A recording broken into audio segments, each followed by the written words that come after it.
कर्मण्यवाधिकारस्ते मां फलेषु कदाचन।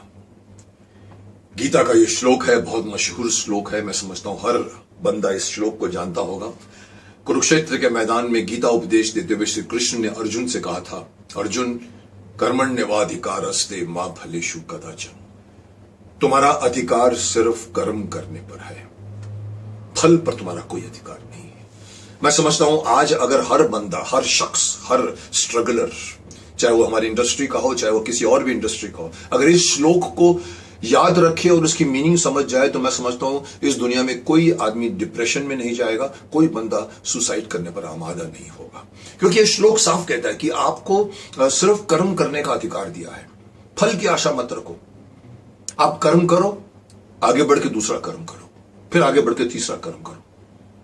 पहले वाले कर्म की आपको फल डेफिनेटली मिलेगा, लेकिन आजकल क्या होता है, इंसान को एक कर्म करता और फिर वेट करता है, अरे मेरे को अभी तक कुछ इसका फल नहीं मिला, अरे मेरी फिल्म रिलीज नहीं हुई, अरे मेरा ये नहीं हुआ, और वो इसमें इतना घुस जाता है कि अगर वो जब नहीं होती तो वो डिप्रेस हो जाता है। इसीलिए ये जरूरी है कि आपको ये मानना पड़ेगा कि ये फल आपके हाथ में नहीं। फल बहुत सी चीजों पर डिपेंड करता है। आपने कैसे किया काम, आपके उस वक्त सिचुएशन क्या थी आसपास की, पूरी कायनात आपकी हेल्प करने वाली थी कि नहीं थी, उस पर फल डिपेंड करता है। तो वो फल आपको उसकी वेट करना नादानी है, आपकी नासमझी है। आगे बढ़ जाओ, दूसरा कर्म करो, तीसरा कर्म करो। फल तो देना ही है भगवान ने। फल हमेशा भगवान कहता है मैं हर फल को याद रखता हूं, हर कर्म को याद रखता हूं, उसका फल देता हूं। तो मैं ये बात कहूंगा सुशांत सिंह राजपूत की जो इस दुखद खुदकुशी पर मैं अगर ये बात कहूंगा कि अगर उन्होंने भी और अगर हर शख्स ने इस श्लोक को याद रखे तो शायद कोई ये घटना दोहराई नहीं जाएगी। लेकिन इसका मतलब यह नहीं है कि मैं इंडस्ट्री को माफ कर दूंगा। जी हां, सुशांत सिंह राजपूत की खुदकुशी ने हमारे फिल्म इंडस्ट्री, हमारे बॉलीवुड की पोल खोलकर रख दी है।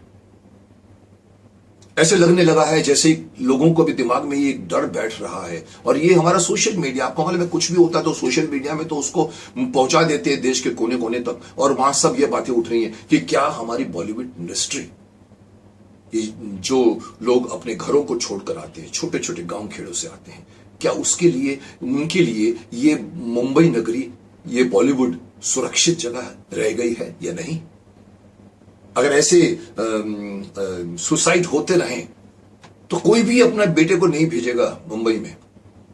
ये हुआ है आज, आज नहीं हुआ, इसके पहले भी टीवी इंडस्ट्री में काफी सुसाइड हुए। जैसे कि मैंने कहा पिछली बार की साउथ में भी एक बहुत बड़ी डांसर एक्ट्रेस ने भी सुसाइड किया था, सफल थी, लेकिन अंदर क्या होता मालूम नहीं पड़ता। लेकिन यह बात जाहिर होती है कि कहीं ना कहीं से हमारी बॉलीवुड इंडस्ट्री में एक तरह का प्रेशर माउंट हो रहा है। एक तरह कहते हैं कि एक तरह के हाउसेस खड़े हो गए चारों तरफ से, जो इस इंडस्ट्री को अपनी बाप की मिल्कियत समझते हैं, बड़े बाप के बेटे हैं, जिसे हम कहते हैं कि नेपोटिज्म कहते हैं, भाई भतीजावाद, या फिर ये कहते हैं कि स्टार सन्स हैं। मैं नाम नहीं लेना चाहूंगा क्योंकि नाम लेने का फायदा नहीं, क्योंकि इन पूरी दुनिया जान चुकी है उन लोगों के नाम। मैं सिर्फ बताना चाहता हूं कि उन लोगों को कि आप अपने बड़े बाप के सिर्फ बेटे हो। आप अपने आप को काम करके अपना खुद का नाम बढ़ाओ। आपके पास पैसा है, इसका मतलब यह नहीं कि आप अपनी ताकत बढ़ा के पूरी इंडस्ट्री में आने वाले नए लोगों को भी आप कंट्रोल करना शुरू करो। माफ करना, हमारी इंडस्ट्री में बहुत देखिए, बड़े बाप के बेटे तो पहले भी हुआ करते थे, ये कोई नई बात नहीं है। कपूर खानदान के देखो, पृथ्वीराज कपूर से शुरुआत होकर राज कपूर, शम्मी कपूर, शशि कपूर, डब्बू जी, ऋषि जी और आज रणबीर कपूर, ये पूरा एक खानदान चला रहा है। लेकिन कभी भी आपने देखा उन्होंने कभी भी ये कोशिश करने की कोशिश की कि किसी और का करियर उन्होंने कभी इंटरफियर किया होगा? कभी नहीं किया होगा। इसके पहले भी बहुत सारे हमारे जमाने में, मेरे जमाने में, मेरे से पहले के जमाने में बड़े बड़े स्टूडियोज होते थे। Bombay talkies, Filmalaya studio, Padmalaya studio south में होता था, फिल्मिस्तान स्टूडियो होता था, जहां पर दिलीप कुमार, राज कपूर, ये सब लोग कभी कभी मैंने सुना शुरू में ट्रेन पकड़ के जाते थे, क्योंकि वो अशोक दादा, अशोक मुनि बॉम्बे टॉकीज के साथ जुड़े रहते थे। महीने के पर उनकी तनख्वाह होती थी। कभी भी उन प्रोडक्शन हाउसेस ने कभी भी ये तरह की हरकतें नहीं करने की कोशिश की थी जो आजकल ये बड़े बड़े प्रोडक्शन हाउसेस कर रहे हैं, क्योंकि उन्होंने इस इंडस्ट्री को अपने बाप की मिल्कियत समझ रखा। ये आपके बाप की इंडस्ट्री नहीं है। यहां हर किसी को आने का अधिकार है, यहां हर किसी को फिल्म बनाने का अधिकार है। ये स्टूडियो सिस्टम पूरा धीरे धीरे खत्म हो गया। इंडिपेंडेंट प्रोड्यूसर्स आए, यहां नहीं हॉलीवुड में भी ये हुआ है। वार्नर ब्रदर्स, फॉक्स, बड़े बड़े फिल्म डिज्नीज, बड़े बड़े प्रोडक्शंस हाउसेस थे, धीरे धीरे बैठ गए उसके सामने। स्पिलबर्ग जैसे बड़े बड़े इंडिपेंडेंट प्रोड्यूसर्स आए जिन्होंने फिल्में बनाई, और आजकल इंडिपेंडेंट प्रोड्यूसर्स चलते हैं और उनकी फिल्में चलती हैं, लोग देखते हैं। लेकिन मैं इस बॉलीवुड के बारे में कहना चाहूंगा, माफ करना, हमारे यहां पर एक बड़े बड़े दलाल पैदा हो गए हैं, बड़े बड़े कास्टिंग एजेंसियां पैदा हो गई हैं, जो न्यूकमर्स, जो बेचारे गांव खेड़े से आते हैं, खुद के पास लाखों करोड़ों रुपए हैं, लेकिन उन छोटे छोटे गांव से आने वाले उन लोगों को कहते हैं चले हम आपको काम दिला देंगे, हमारा इतना परसेंटेज होगा। मुझे कोई मुझे इसमें बुराई नहीं है, लेकिन मैंने सुना है कि धीरे धीरे वो बड़े गलत वे से कंट्रोल होता है उन लोगों को, और उन लोगों की कमाई पर, उनके हजार लाखों की कमाई पर भी वो सेंध लगाते। अरे आपके पास करोड़ों नहीं है, अरबों हैं, आप अपना काम कीजिए ना। इसलिए मैं राजपूत, सुशांत सिंह राजपूत के इस दुखद, मैं तो समझता हूं कि अभी तो सुसाइड के साथ साथ धीरे धीरे न्यूज चैनल्स, इन्वेस्टिगेशंस हो रही हैं, बात धीरे धीरे ये उठ रही है कि ये आत्महत्या नहीं थी, ये हत्या थी। धीरे धीरे एविडेंसेस निकाले जा रहे। हो सकता है इस इंडस्ट्री में कुछ भी हो सकता है, और अगर ये हुआ है तो ये और भी बुरा हुआ है।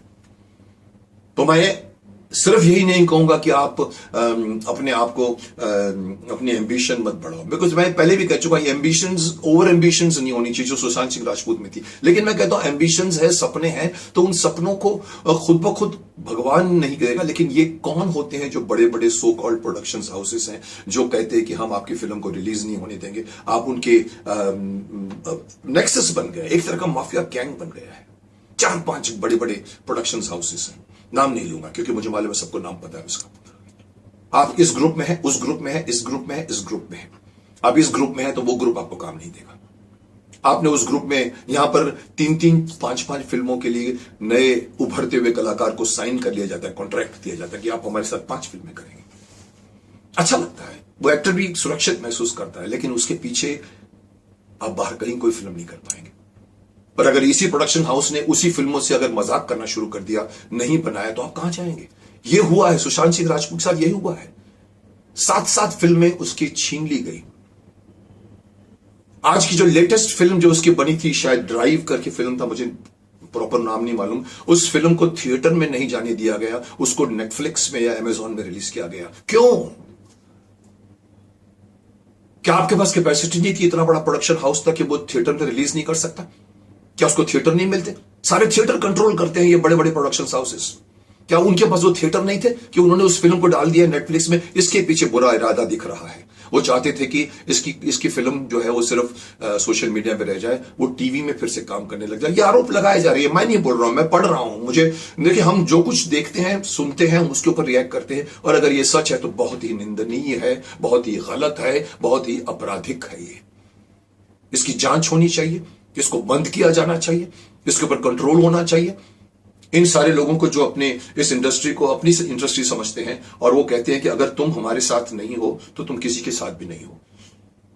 उनकी फिल्में कंट्रोल करते हैं, उनकी रिलीज कंट्रोल, बड़े बड़े एक्टरों ने भी कंट्रोल किया था। शिकायत की थी 2 साल पहले, अजय देवगन का नाम लेना चाहूंगा क्योंकि अजय देवगन की फिल्म एक फंस गई थी, उसको रिलीज नहीं मिल रहा था, और उसने शिकायत की थी। इवन गोविंदा ने शिकायत की थी कि जब हम रिलीज पर आते हैं तो मालूम पड़ता है कि ये सारे थिएटर्स किसी खास ग्रुप के साथ जुड़े हुए हैं। 2000 थिएटर लेके बैठ जाते हैं। उसी टाइम ईद पर एक रिलीज हो रही तो दूसरी भी, तीसरी भी, चौथी भी, एक आदमी को पूरी के पूरे थिएटर मिलते हैं, बाकी लोग लटक जाते हैं, या तो वो अपनी डेट को आगे पीछे करते हैं जिसमें उनका नुकसान होता है क्योंकि उन्होंने बनाई थी। मेरा ये कहना है कि किसी के खुद की, ये सारे के थिएटर्स किसी के खुद की मिल्कियत नहीं है। इस पर किसी एक प्रोडक्शन हाउस या 4 प्रोडक्शन हाउस या 3 प्रोडक्शन हाउस का कंट्रोल नहीं होना चाहिए। सबको दिए जाना चाहिए थिएटर, बटने चाहिए थिएटर। चलिए आप भी रिलीज करें, आप भी रिलीज करें, 1/4 आपको, 1/4 आपको, 1/4 आपको, और फिर करो। नहीं, हम आएंगे, और उनके पास पैसे हैं, पूरे मीडिया खरीदा होता है उन लोगों ने। ये मीडिया भी माफ करना पूरे का पूरा खरीदा जा चुका है इन लोगों के साथ में। ऐसी बातें लिखते हैं किसी एक्टर के बारे में जो सच नहीं होती, डराते हैं उस एक्टर को कि आप तो गए, आप तो फ्लॉप हो गए। चाहते हैं कि उसके ऊपर पूरा प्रेशर डाला जाए, जो इस केस में हुआ है और भी केसेस में हो रहा है। वो मीडिया हाउसेस इनके पास खरीदे हुए होते हैं। लेकिन मैं ये कहना चाहता हूं कि ये थिएटर का जो एक रैकेट चला है, जिसकी वजह से देखिए फिल्म बनती है, आदमी फिल्म के बारे में सोचता है, अच्छी कहानी होती है, अच्छी मेहनत की जाती है, फिल्म बनती है, लेकिन फिल्म कंप्लीट तब तक नहीं होती जब तक वो थिएटरों में नहीं जाती। अगर थिएटर बन के मेरे अपने घर में डब्बे पड़े हैं तो उस पिक्चर का कोई मायना नहीं है, उसका कोई अस्तित्व नहीं है, उसका कोई औचित्य नहीं है। फिल्म तब कंप्लीट होती है जब वो पब्लिक के सामने आती है। जिस तरह पेंटिंग कभी भी कंप्लीट नहीं होती जब तक वो पब्लिक उसे देख के उसे अप्रिशिएट नहीं करती। तो थिएटर्स तो अल्टीमेटली चाहिए हर मेकर को। तो मैं, अब आप मुझसे पूछोगे, कुछ लोगों ने मुझसे सवाल भी किया था, सर हम भी देख रहे हैं ऐसा कुछ हो रहा है, उन्होंने भी ये नाम बताए हैं और भी बता रहे हैं, सर इसका इलाज क्या किया जाए? इसका किया जा सकता है, इरादे अगर है स्ट्रॉन्ग, यूनिटी है, फिल्म इंडस्ट्री में यूनिटी होनी चाहिए। साउथ में ये नहीं होता। Telugu film industry, south Indian film, अपना तमिल फिल्म इंडस्ट्री हमसे भी करीबन, हमसे भी साथ में उनका भी औचित्य है, वो भी इतनी बड़ी है। वहां इस तरह की मेल प्रैक्टिसेस नहीं होते, इस तरह की बेईमानी नहीं होती, इस तरह के प्रेशर नहीं होते। मैं चाहूंगा हमारे, अगर इलाज मुझसे पूछते हो, मैं आह्वान भी करना चाहूंगा सारे जितने भी एसोसिएशंस हैं हमारे, actors association, director association, guild association, distributor association, even जितने भी एसोसिएशंस हमारे पास हैं, उन सबको मिलना चाहिए, मिलकर एक बिल या रूल पास करना चाहिए कि कोई भी इस तरह की बात करेगा तो उसकी फिल्म को रिलीज नहीं होने दिया जाएगा। एसोसिएशन के पास बहुत ताकत है, लेकिन कहीं ना कहीं यही शिकायत मुझे रही है मेरे टाइम से भी कि फिल्म इंडस्ट्री जुड़ती नहीं है, एक नहीं होती, एकता नहीं है। आज उस एकता की आवश्यकता है। आज एक क्योंकि हर प्रोड्यूसर लाखों रुपए, करोड़ों रुपए लेके आता है, लगाता है, उसकी फिल्म थिएटर में जानी चाहिए। तो हर एसोसिएशंस को मैं कहना चाहूंगा, ये चारों एसोसिएशन, 5 और 6 जितने भी हैं, मिल जाओ। और आप बड़े हैं, ये सब प्रोड्यूसर्स बड़े नहीं है। ये प्रोड्यूसर अगर आपको अगर कंट्रोल करते तो बहुत ही गलत बात है। आप उन लोगों के ऊपर एक्शन लीजिए, फिर देखिए हमारी इंडस्ट्री में इस तरह के कोई सुसाइड नहीं होंगे, इस तरह की कोई मन में कुठारघात नहीं होगा, न डिप्रेशन होगा। हर आदमी को सिक्योर्ड बनाइए, हर स्ट्रगलर को सिक्योर्ड बनाइए। बेचारा अपने गांव से, कस्बों से भाग कर आता है, अपने घर वालों को छोड़कर आता है, अपने घर वालों को फोन करके बोलता है मैं सब ठीक हूं, मैं ठीक हूं, जबकि वो ठीक नहीं होता। वो सिर्फ आश्वासन देता रहता है मां को, बाप को, और फिर जब वो टूटता है उस वक्त उसके पास टाइम भी नहीं होता कि अपनी मां को फोन कर सके या अपने बाप को फोन कर सके। क्यों? क्योंकि वो इतनी बड़ी भीड़ के बीच में सडनली अकेला हो जाता है। और अगर हमें रोकना है तो मैं चाहूंगा कि हमारी इंडस्ट्री को एकजुट होना पड़ेगा। पर इन सारे जो बड़े बड़े माफिया ग्रुप, बड़े बड़े जो प्रोडक्शन हाउसेस हो गए हैं, जो इस इंडस्ट्री को अपने बाप की मिल के समझते हैं, उनको उनकी जगह बतानी चाहिए। उनको कहना चाहिए कि आप जितने बड़े हैं, वो छोटा प्रोड्यूसर जिसने सिर्फ 10 करोड़ में फिल्म बनाई है, आपके पास 300 करोड़ है, इसका मतलब ये नहीं है कि आपकी चलेगी उसकी नहीं चलेगी, उसको भी उतना मौका दिया जाएगा। एसोसिएशंस होती किसके लिए है? आर्टिस्ट एसोसिएशन को, director association, producer association, guild, ये सब होते किसके लिए? लोगों के फायदे के लिए होते हैं ना, इंडस्ट्री के फायदों के लिए होते हैं। तो मैं फिर से लास्ट में यही कहूंगा कि करो कुछ, ताकि लोग ये सोचना बंद कर दें कि बॉलीवुड एक खतरनाक जगह बन गई है जहां हमारे बेटे बेटियां सुरक्षित नहीं है। कल वो अपने बेटे बेटियों को भेजने से डरे नहीं, इसके लिए कुछ करना बहुत जरूरी है। ये एसोसिएशंस, इनके खिलाफ इनको दंड तो जरूर देगी, पर मैं समझता हूं कि दंड का अधिकार तो उन सारे एसोसिएशन से ज्यादा तो आपके हाथ में उनका कंट्रोल है। जी हां, मैं ये कहना चाहूंगा कि अगर आप उनकी फिल्मों को देखना बंद कर दें तो कोई उनकी ताकत नहीं बढ़ेगी, क्योंकि उनको यह बात का एहसास होगा कि किसी एक फिल्म प्रोड्यूसर की फिल्म को वो रिलीज नहीं होने देते, थिएटर नहीं देते, तो आज अगर उनकी फिल्म को थिएटर पे जाने के बाद में भी पब्लिक नहीं मिलती तो उनको वो मालूम पड़ेगा कि वो क्या कर रहे थे उन लोगों के साथ में, क्या उन लोगों को कष्ट पहुंचा रहे थे, क्या उन लोगों का नुकसान पहुंचा रहे थे। इसलिए मैं कहूंगा कि असली जज तो आप लोग हैं। अगर आपको लगता है कि इन लोगों ने सुशांत राजपूत जैसे एक्टर को या और भी कई एक्टरों को अगर ये प्रेशर डालते, जैसे कि मैं बता रहा हूं कि इंडस्ट्री डेफिनेटली इसके पोल खुली है, तो बंद कर दीजिए इन लोगों की फिल्मों को देखना, खुद ब खुद सड़क पे आ जाएंगे ये लोग।